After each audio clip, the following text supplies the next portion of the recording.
Hi, pie-loving fans. This is Karen Bergman Marsh, here to give you your first video on making the perfect pie for Thanksgiving, Christmas, or for whenever you feel like having pie.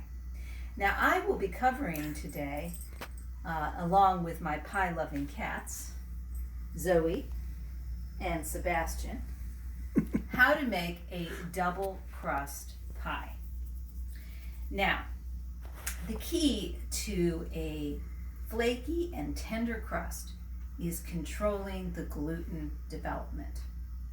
Gluten is contained in regular wheat flour, but wheat flour that is pastry flour is a special strain of flour that has a lower protein content.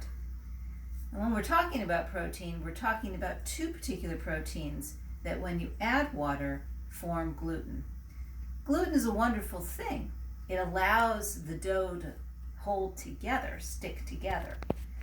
It's a problem though when there's too much gluten and you want a nice flaky crust. So there's this balance that needs to be struck. Gluten's a great thing for bread. Gluten's a great thing for bagels, but it's not necessarily a great thing for pie crust. So one of my favorite pasta flours, or should I say pastry flours, is from King Arthur.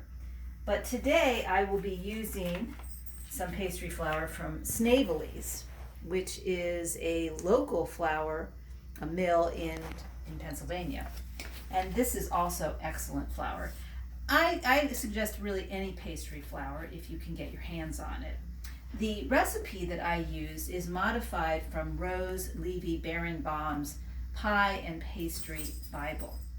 And I will be sending you all via email a copy of this recipe.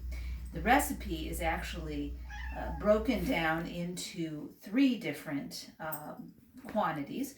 It has a quantity for a single crust. It has a quantity for a lattice top crust, and then a quantity for a double crust.